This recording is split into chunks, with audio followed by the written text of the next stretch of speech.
મિત્રો સ્વાગત છે આપણું આશા તાજા સમાચારમાં ગુજરાત ઇનસાઇટમાં। સૌપ્રથમ સમાચાર વિશે વાત કરીએ તો ફરી માવઠું થશે, ખતરનાક આગાહી કરી છે। અંબાલાલ પટેલે જણાવ્યું હતું કે મધ્ય ગુજરાતમાં 14-15 ડિગ્રી અને કચ્છમાં 8થી 10 ડિગ્રી લઘુત્તમ તાપમાન રહેવાની સંભાવના છે, જ્યારે સૌરાષ્ટ્ર અને દક્ષિણ ગુજરાતમાં પણ લઘુત્તમ તાપમાન વધવાની સંભાવના રહેશે। તારીખ 26-27માં એક પશ્ચિમી વિક્ષોભ વેસ્ટર્ન ડિસ્ટર્બન્સ આવવાની સંભાવના છે, જેના કારણે દેશના ઉત્તરના ભાગોમાં ફરીથી હિમવર્ષા થવાની સંભાવના છે। આ વેસ્ટર્ન ડિસ્ટર્બન્સની અસર મધ્યપ્રદેશ, રાજસ્થાનના ભાગો સુધી રહેવાની સંભાવના છે। આની અસર કચ્છમાં પણ થશે, જેના કારણે 26, 27 અને 28 સુધીમાં વાદળછાયું વાતાવરણ આવવાની સંભાવના રહેશે।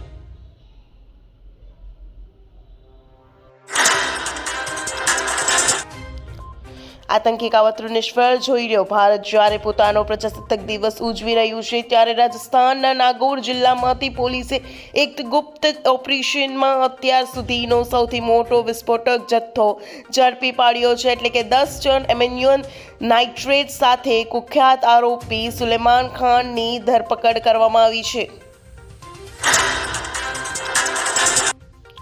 મહિલાઓને મહિને 7,000 રૂપિયા ભેટ। વર્ષ 2026 કેન્દ્ર અને રાજ્ય સરકારો દ્વારામાં મહિલાઓને આત્મનિર્ભર બનાવવા માટે બીમા સખી યોજનાને વેગ આપવામાં આવ્યો છે। આ યોજનાનો મુખ્ય ઉદ્દેશ્ય ગ્રામીણ વિસ્તારોમાં વીમા પ્રત્યે જાગૃતિ લાવવાનો અને સાથે સાથે મહિલાઓને રોજગારીની તક પૂરી પાડવાનો છે। આ યોજના અંતર્ગત પસંદ થયેલી મહિલાઓને બીમા સખી તરીકે ઓળખવામાં આવશે, જેમને સરકાર તરફથી દર મહિને 7,000 રૂપિયા સુધીની માનદ વેતન અને વધારાનું કમિશન આપવામાં આવે છે।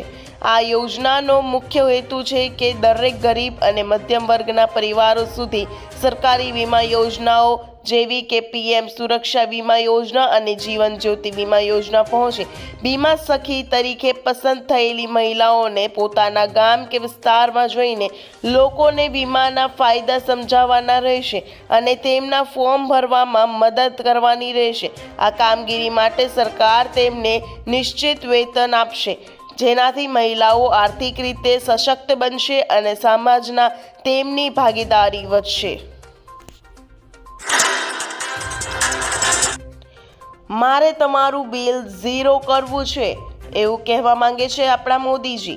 સાબરકાંઠામાં PM મોદીએ ચૂંટણી સભાને સંબોધન કરતા કહ્યું હતું કે મારે તમારું વીજ બિલ ઝીરો કરી દેવું છે, પેટ્રોલનું બિલ પણ ઝીરો કરી દેવું છે। આ વાતો હવામાં નથી, અમારી પાસે યોજના છે। PM મોદીએ વધુમાં કહ્યું હતું કે તમે વીજળીનું બિલ ભરો છો, મોદી એવા દિવસો લાવશે કે તમે એમાંથી કમાણી કરશો। દેશવ્યાપી હડતાલનું એલાન। 5 ડે વર્ક વીકની માંગ અને બેંક હડતાલ। 27 જાન્યુઆરીએ તમારા ચેક ક્લિયરન્સ અને પેમેન્ટ પર શું થશે અસર? 27 જાન્યુઆરી 2026ના રોજ દેશભરની બેંકોમાં કામકાજ ખોરવાઈ શકે છે। 26 જાન્યુઆરીએ પ્રજાસત્તાક દિવસની રજા પછીના દિવસે બેંક કર્મચારી યુનિયનોએ દેશવ્યાપી હડતાલનું એલાન આપવા હોવાથી આ પરિસ્થિતિ ઊભી થઈ છે। જો તમે કોઈ મહત્વપૂર્ણ બેંકિંગ કાર્ય કરવાનું વિચારી રહ્યા છો તો આ સમાચાર તમારા માટે ખૂબ જ મહત્વપૂર્ણ છે।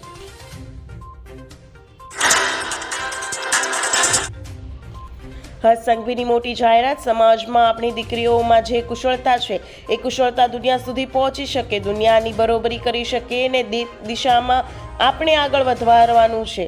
એ દિશામાં પણ ધીરે ધીરે વહુને દીકરી માનીને થોડી છૂટ આપવા માંડજો અને આ વડીલો જે બેઠા છે તે આ દિશામાં કંઈક વિચારીને નાનું મોટું પગલું આગળ વધારીને આપણે આપણા સમાજની દીકરીઓ દુનિયાની બરોબરી કરી શકે એવી એની જ તાકાત છે। એ તાકાતને બહાર લાવવા માટે તમે સૌ લોકો મદદગાર થજો તેવી પણ હું આપ સૌ લોકોને આજે વિનંતી કરવા આવ્યો છું, તેવું હર્ષ સંઘવીનું કહેવું છે।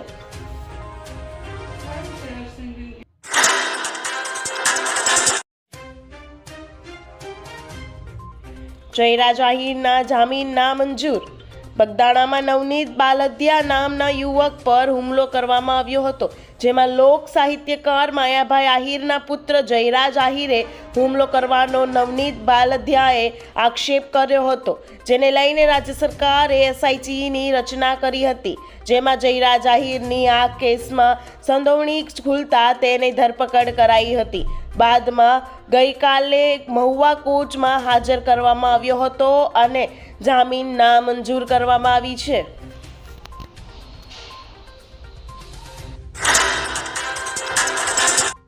કૃષિમંત્રી ખેડૂતો સાથે વાત કરશે. લેબ ટુ લેન્ડ એટલે કે વૈજ્ઞાનિકો ખેડૂતો સુધી ઝડપથી માહિતી પહોંચાડે તે માટે મોડર્ન એગ્રીકલ્ચર ચૌપાલ ઓક્ટોબરથી શરૂ થવા જઈ રહ્યું છે, જેમાં દર મહિને વૈજ્ઞાનિકો ખેડૂતોને આધુનિક સંશોધન અને ટેકનોલોજી વિશે માહિતી આપશે. આ પ્રયાસ દૂરદર્શન અને ઓલ ઇન્ડિયા રેડિયો દ્વારા કરવામાં આવશે. આધુનિક કૃષિ ચૌપાલ માટે પ્રચાર કરવામાં આવશે. કૃષિમંત્રીએ કહ્યું કે ખેડૂતો માટે કોલ સેન્ટર પણ શરૂ કરવામાં આવશે, જેનું તેઓ પોતે નિરીક્ષણ કરશે, જેમાં ખેડૂતોને યોજનાઓનો લાભ આપવા અંગે માહિતી લેવામાં આવશે. આ માટે રાજ્યોને પણ તેમાં સામેલ કરવામાં આવશે, ત્યાં ખેડૂતો તેમની સમસ્યાઓનો ઉકેલ મળશે.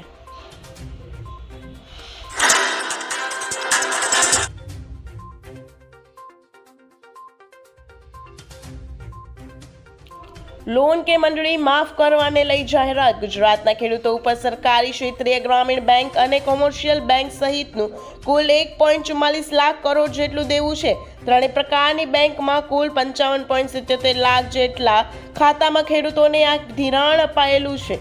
અનેક રાજ્યના ખેડૂતો ઉપર ગુજરાત કરતાં દેવાનું ભારણ ઓછું હોવાનું આંકડા દર્શાવી રહ્યા છે. લોકસભામાં નાણાં મંત્રાલય દ્વારા એક સવાલ બી જવાબમાં ગુજરાત સહિત વિવિધ રાજ્યમાં ખેડૂત પરના દેવાની માહિતી આપવામાં આવી હતી. ત્યારે હાલમાં જાન્યુઆરી મહિનો ચાલી રહ્યો છે અને આ મહિને નવા જૂની મંડળી પ્રક્રિયા ચાલુ હોય છે, ત્યારે ખેડૂતોને 0% વ્યાજે મંડળી આપવામાં આવે છે, એટલે વ્યાજ સરકાર ભરે છે. તો શું આ સ્થિતિ દરમિયાન ગુજરાતના અમુક ખેડૂતોનું દેવું સરકારે માફ કરવું જોઈએ કે નહીં? નીચે કમેન્ટ કરીને જણાવી લેજો.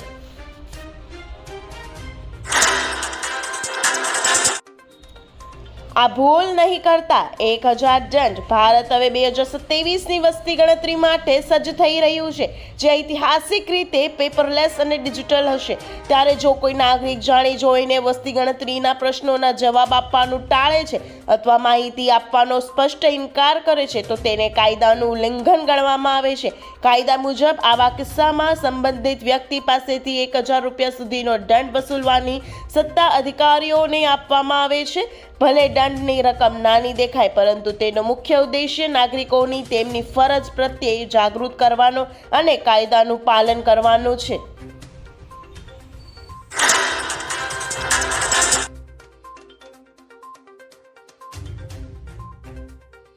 તો આ વાત ફરજિયાત યાદ રાખજો. ભારતીય કાયદા અનુસાર દરેક દસ્તાવેજની લેમિનેટ કરવો ગેરકાયદેસર નથી, પરંતુ દરેક ડોક્યુમેન્ટ માટે નિયમ અલગ અલગ છે. અહીં ભૂલ થવાથી ઘણી વખત સરકારી કામમાં દસ્તાવેજ નામંજૂર થઈ શકે છે.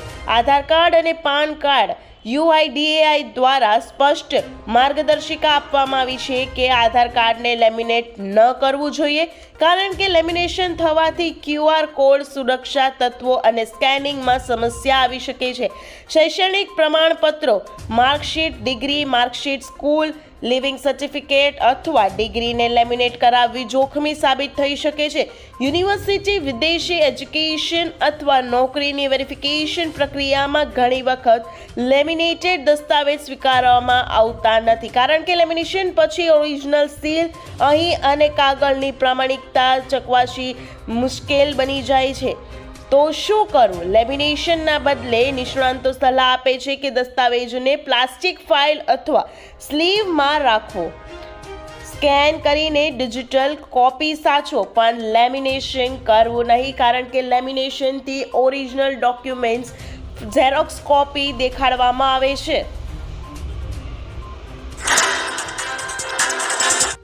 હવે ખાતર ખરીદવા પણ આઈડી જરૂરી.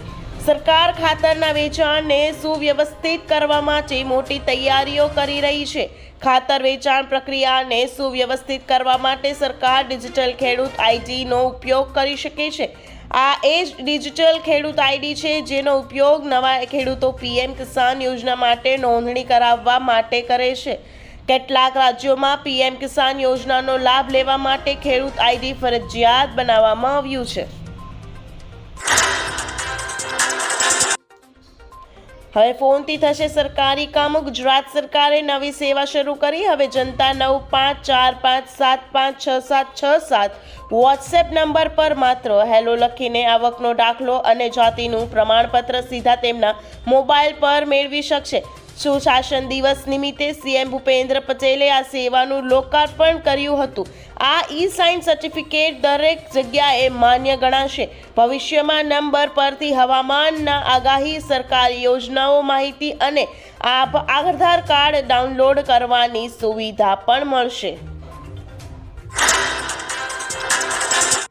મફતની સહાયો હવે બંધ થશે. સરકાર દ્વારા ચલાવવામાં આવતી મફત યોજનાઓ જેવી કે મફત રાશન, મફત વીજળી, મફત બસ સેવા અથવા રેલવે સહિતની ઘણી યોજનાઓ બંધ કરવાની તૈયારીઓ કરવામાં આવી રહી છે.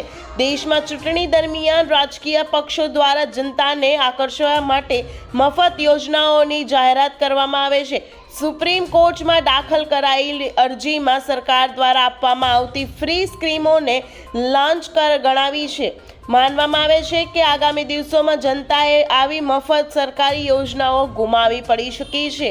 આ ખાલી કહેવું છે પણ લેખિત કરી આપવામાં આવ્યું નથી. સરકારની મન ફાવે ત્યાં ફરો યોજના. જીએસઆરટીસીએ પ્રવાસીઓ માટે મન ફાવે ત્યાં પ્રવાસ કરો યોજના અમલમાં મૂકી છે. આ સ્કીમ હેઠળ નોન એસી બસમાં 4 દિવસ માટે ₹850 અને 7 દિવસ માટે ₹1450 નક્કી કરાયા છે. એસી બસમાં 4 દિવસનો દર ₹2950 રાખવામાં આવ્યો છે. આ યોજનાઓ બાળકોને 50% ટિકિટમાં રાહત મળશે. પ્રવાસીઓ દ્વારકા અને સોમનાથ જેવા સ્થળોએ સમયમર્યાદિત મુસાફરી કરી શકે છે. બુકિંગ માટે મુસાફરીઓએ રૂબરૂ એસટી ડેપોની મુલાકાત લેવી પડશે. બાળકોને આધાર કાર્ડની લઈ અપડેટ. એનસીઆરની સૌથી મોટી unique identification authority of India UIDAIના આધાર કેન્દ્રના ઇન્ચાર્જ નિશુલ્કના કહેવું છે કે બાળકો પુખ્ત થાય તે પહેલાં તેમના આધાર કાર્ડને 2 વાર અપડેટ કરવું ફરજિયાત છે. જો તમે એમ નહીં કરો તો આધાર ઉપયોગ રહેશે નહીં. પ્રથમ વખત 5 વર્ષની ઉંમરે અને બીજી વખત 15 વર્ષની ઉંમરે બાયોમેટ્રિક્સ અપડેટ કરવું ફરજિયાત છે. લોકોએ આધાર સેવા કેન્દ્ર પર જઈને નિર્ધારિત સમયમાં આધાર અપડેટ કરાવવું જોઈએ. ખેડૂતોને હવે વળતર મળશે. ખેડૂતોના ખેતરોમાંથી પસાર થતી ટ્રાન્સમિશન લાઇન તેમજ ટ્રાન્સમિશન ટાવર ઊભા કરતા સમયે જમીન પાક, કળાવ, ગાજને થતા નુકસાન સામે સરકાર દ્વારા આપવામાં આવતા વળતરના ઘરમાં વધારો કરવામાં આવ્યો છે. જે તે સમય અને સ્થળના સરકારના પરિવર્તનમાં ઓનલાઈન જંત્રી દરોના 200% લેખે ગણતરી કરીને વળતર ચૂકવવામાં આવશે. જેમાં રાજ્ય સરકાર દ્વારા જંત્રીમાં જો કોઈ સુધારો કરવામાં ન આવે તો વાર્ષિક 10% લેખે વધારો કરશે.